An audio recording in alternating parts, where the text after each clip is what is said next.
Welcome to another exciting episode of the NIDS View, a weekly show of the National Institute for Deterrence Studies, where we are advancing peace, promoting stability, and helping you to think deterrence. Each week, we discuss and analyze a recent topic and provide insight into how it affects our national deterrence. We hope you enjoy this show. Welcome back to another NIDS View, where I, Adam Lowther, of course, am joined by my compadres, Curtis McGiffin and Jim Petrosky. And there was a great article in Global Security Review this week. So if you don't know Global Security Review, it's the online journal of the National Institute for Deterrence Studies. If you've not read the articles, then I would encourage you to go read the articles.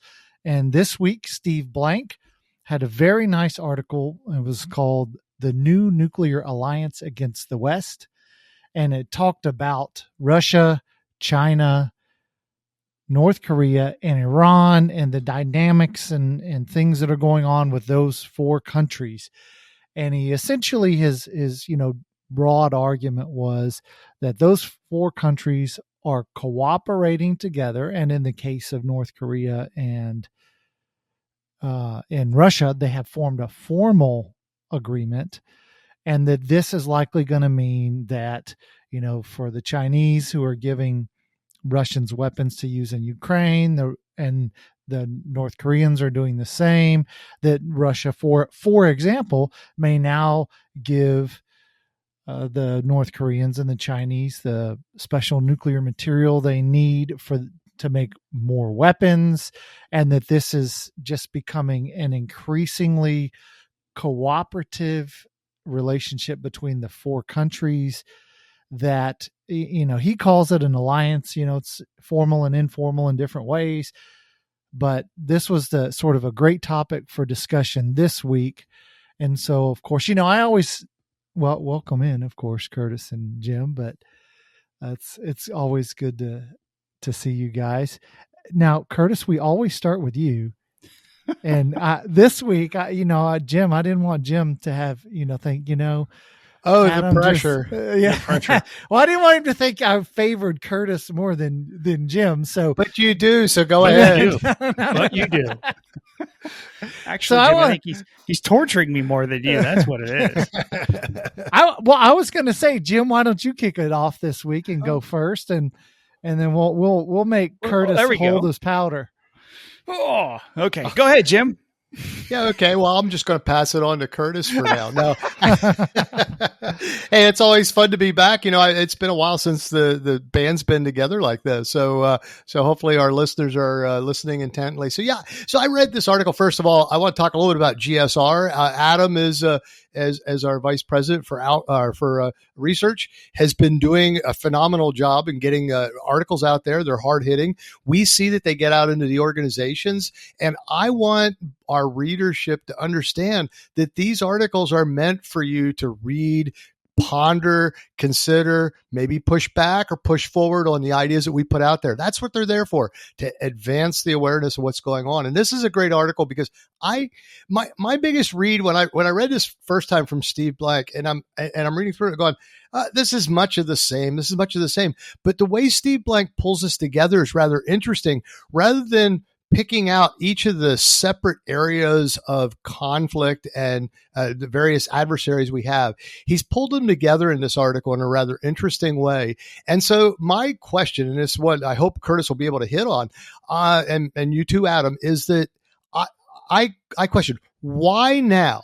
Why now are they pulling together? I mean, think about it. Russia and China, they've sort of back and forth over the last 2 decades, who's there, who's not. And you see how alliances come and go, but it does seem strange that now there's a multinational effort to collaborate together to push against the West. And when I say push against the West, I know Steve talks about America almost directly, but he does talk about our allies. We've been allied for a while. Why weren't they, and what changed here? And so I want to parse out a couple things that came out in this article that made me think, because I'm about this article. And the first thing is how our adversaries use their nuclear weapons to coerce and develop their strategies in a way that they are very open. We're going to trade nuclear weapon materials with somebody. That's sort of a different way of using weapons. Signing it, flying aircraft and showing us that their bomber fleets can get to the edges of our strategic boundary areas and basically probe them. Okay, we don't even have bombers in the air that are basically up there 24/7, waiting to running missions like we had in the past. They use their missile silos in a way that, and talk about their missiles in a way that the America doesn't, in a very open way, which I find just fascinating that they're doing this, but we tend to shy away from that. And then the one thing I would say I see them doing that I'm still not sure about. And Adam, I know you've talked before about this, that terrorism, is sort of the low level. Yeah, that's good that we can do that. But I do think the mixing things up with terrorism in the Middle East is rather interesting, because that terrorism turning into what looks like, or could be, a real long-standing war or a full shooting war in a very near term. And so because of those pieces, it is good to look at us against that pact. And I'm going to turn that now, because I think I gave Curtis enough pain of waiting. In fact, I think he left the room. Curtis, come back, please. All right. So Curtis left the room. He says, I had enough of Petrosky. So I'll let him sort of throw his piece back at me. But that was my first reading on Steve Blank's work. And thank you, Steve, for contributing to GSR. Curtis? Yeah, this is a great piece. And what I like about it is that Steve Blank has a very good talent to taking complex arguments and really condensing them down to a small read, an easy read for dumb guys like Adam to understand. Hey, there's a Curtis. I finally got you on my side again, Curtis. Thank you. well, there's a reason that Forrest Gump is my hero. There you go. So, a couple things. I'll give you my couple of thoughts here. Steve refers to these four as sort of the axis of resistance. I think we've referred to them as the axis of autocracies. Chris Ford has referred to this group as the Dark Quad, which is kind of cool. It's an interesting way to think of it. The Dark Quad. The Dark Quad. But clearly what we've seen here is, in my mind's eye, in October of 2023, so not even a year ago, the American Strategic Posture Commission put out their report to Congress, and it was quite controversial. And a lot of people sort of glossed over this notation in their report about sort of this warning about deterring opportunistic or collaborative aggression, which was just a really cool semantical term for, hey, these guys might be teaming up. And are sort of, we ought to be thinking about them as a group and not as four individual states that we need to deter. And we've been arguing this, I think, ever since then, that there's a lot of validity to that. And there's a number of reasons. Now, if we fast forward now to what I think is, we're about 10 months later. And what Steve is observing here in this piece is that sort of warning is now becoming reality. And we're now seeing these examples. We've seen, of course, we know the relationship between China and North Korea, China and Russia. We've seen China exert itself in the Middle East on behalf of Iran and Hamas and other areas under the guise of building peace.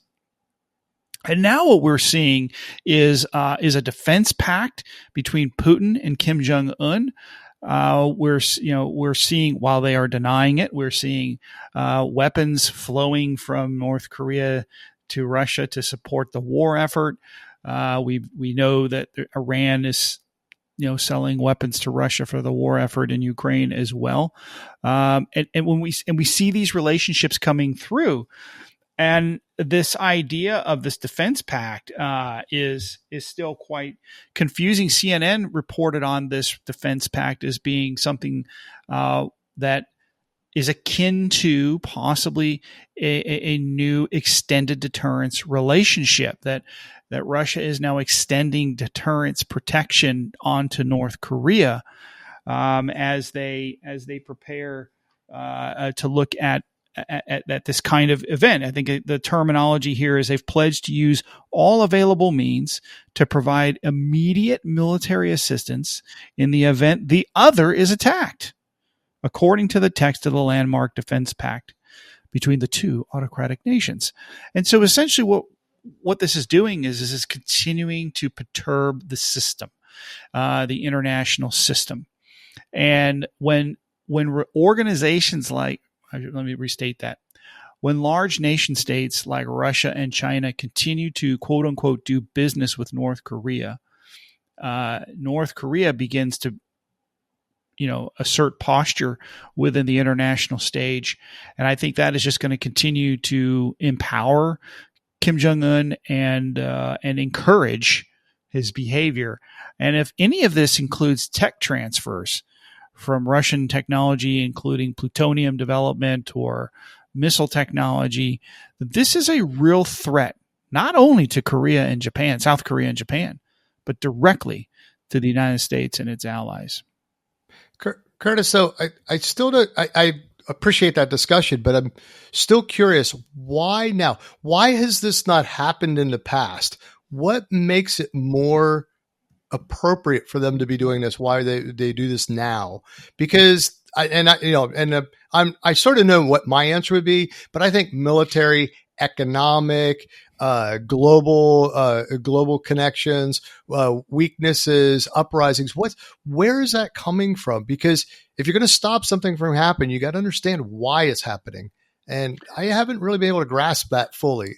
I see it happening. Yeah. Well, you asked me, but I think Adam's got an answer in his brain. But let me give you I'll kind of start Adam off here. And my thought in that is, this is that opportunistic collaboration.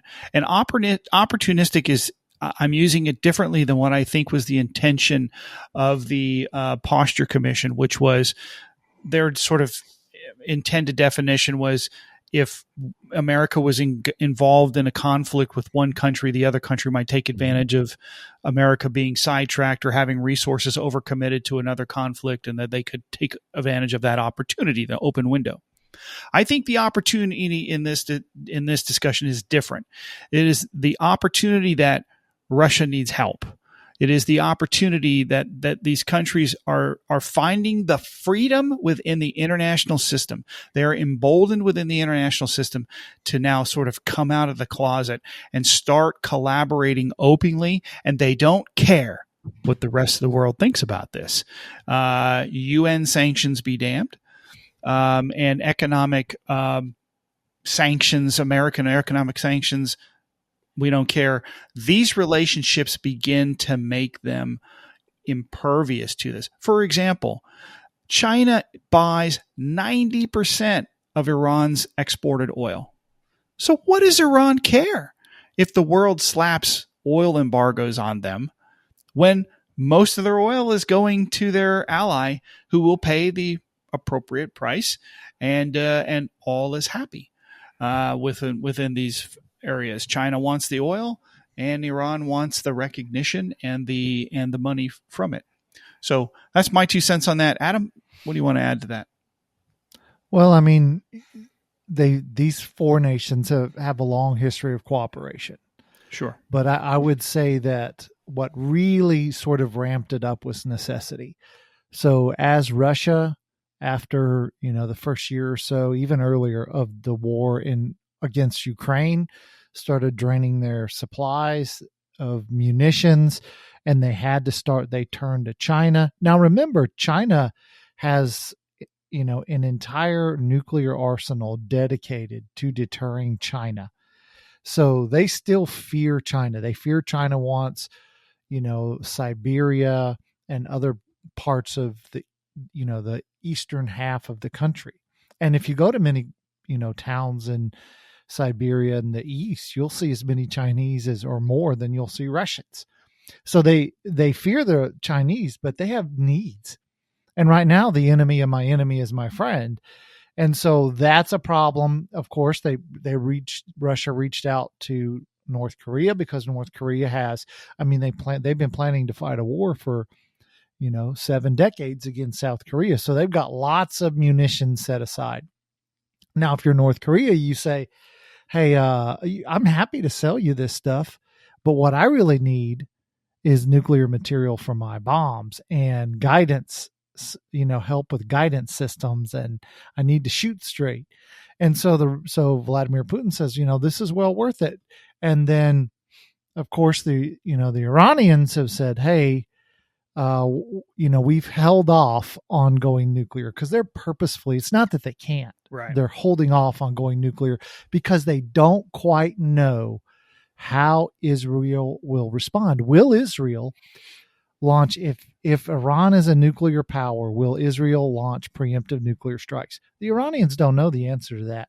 And every time Israel assassinates a Hamas leader in Tehran or does something like that, it reinforces the question of the Israelis might actually nuke us if we go nuclear.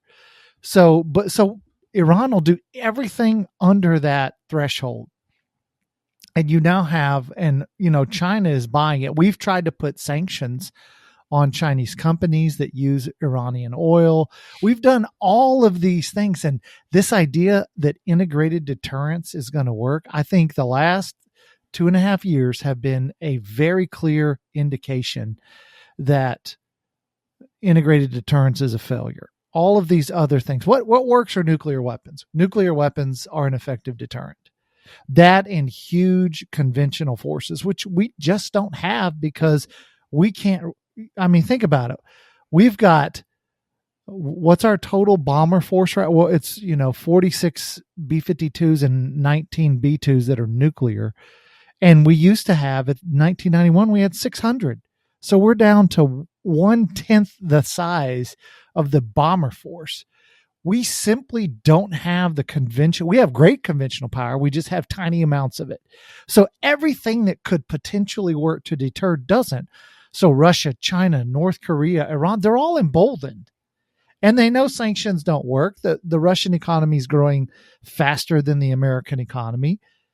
And so why not collaborate? Why not? The only difference is you've got 4 really bad authoritarian regimes working together, but they don't have the global alliance system that we do.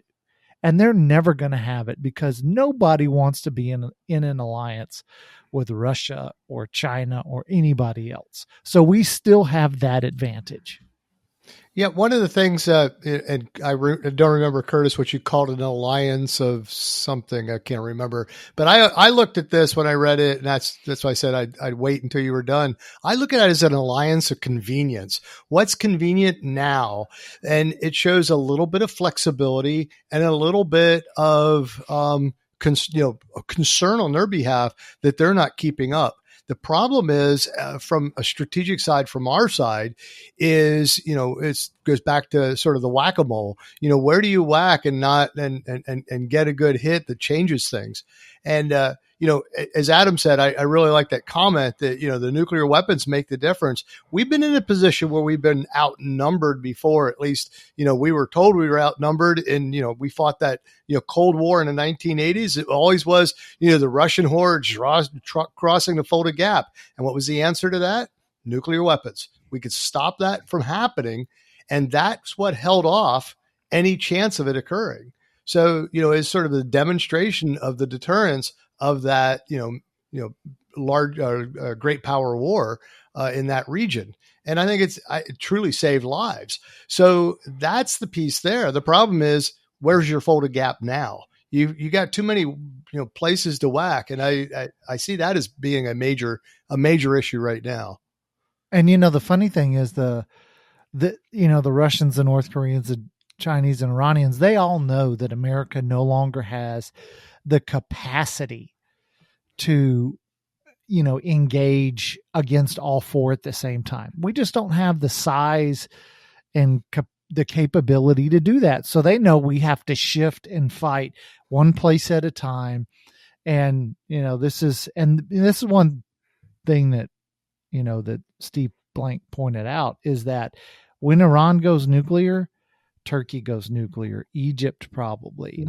the Saudis, they've got the delivery systems already. They just don't have the weapons, which they'll buy from the Pakistanis as soon as Iran goes nuclear. You're going to have so much proliferation. And then, of course, that's when the South Koreans and Japanese say, well, hey, this may, look at how the Americans didn't handle the Middle East. We probably should have our own nuclear capabilities as well. They should now. Yeah, I mean, it becomes a deterrent if you have it. It's going to have it actually destabilizes, right? I mean, if you're a nuclear power, Adam, and I'm a non-nuclear power, and I say, oh no, I realize I'm in a world of hurt, I'm going to start a nuclear program.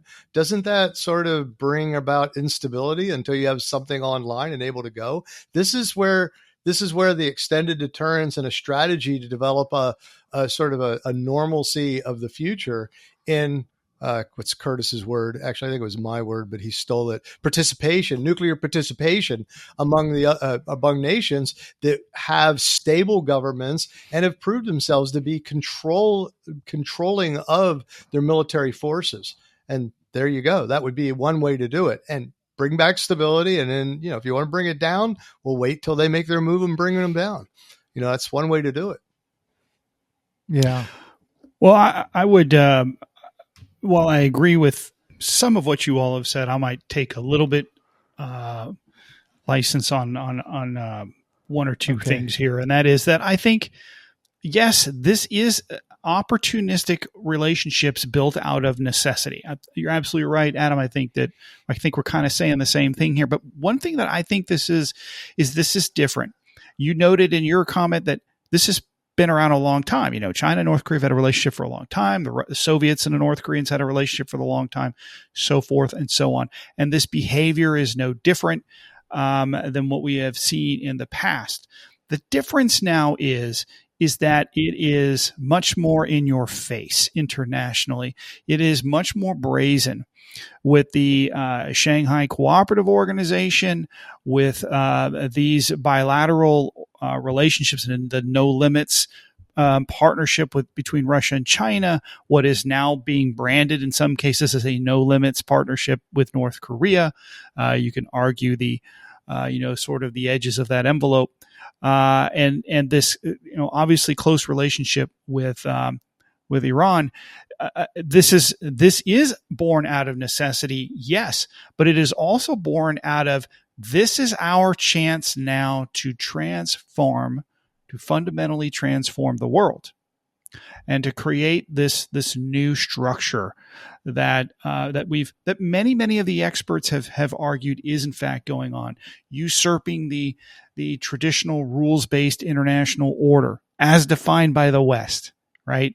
Which the East, if you will, for lack of a better description, just is not wanting to participate anymore in.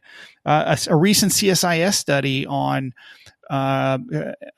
Russian-Iranian relations noted in a conversation that they had, a study is maybe a too tight a word. It was a lecture series that had a lot of interesting commentary from some experts, and they noted that those who sort of find themselves aligning with the Russians specifically, and I would argue the Chinese too, those who choose to do business for the most part, right? And there are some that don't.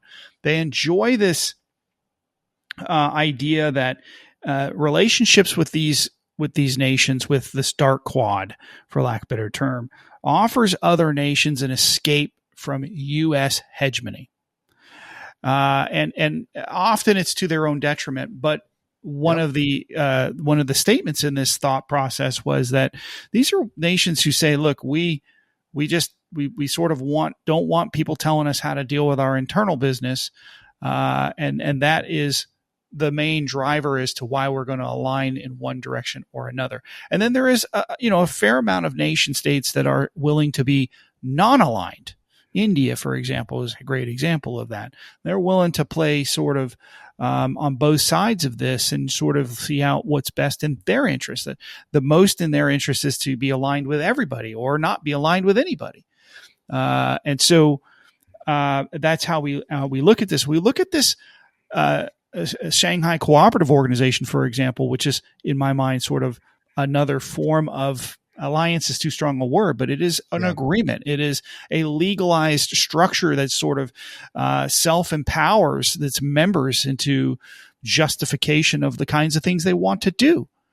And just go read the charter of this organization, and you'll realize, how those things work. You want to add something, Jim? I don't want to add. I have a question though, but I believe that is a non-binding agreement. So if you read the charter, maybe I'm incorrect. Do you know? Well, yeah. I mean, there's nothing binding in these organizations because seems opportunistic. That's all. Well, again, and so it can be strengthened or weakened as necessary. But what you find is it becomes a vehicle for these nations to collaborate, and for them to combine. Anything you want to describe that might be something less than an alliance. Although Putin and Xi both described their no limits agreement as being something, and I'm paraphrasing a Putin quote, but as being stronger than any Cold War alliance has ever been. So I presume that to be a jab at NATO. And so these sorts of things matter. And I think it's more than, I think it's one of these opportunistic things where I need something from you, you need something from me. There is a transactional relationship going on here. But at the same time, while we are having this transaction relationship, let's go ahead and change the whole storefront at the same time and reset the rules so that when our behavior going forward can be redefined on the international stage. Yeah, I mean, I see what you're saying.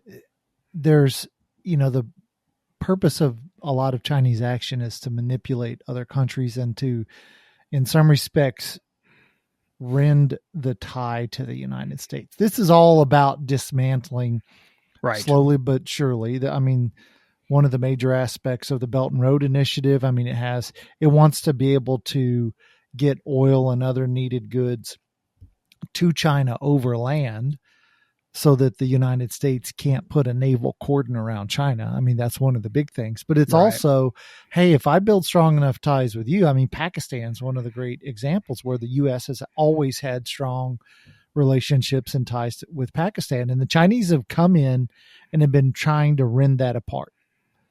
And the Chinese are doing that all over the world.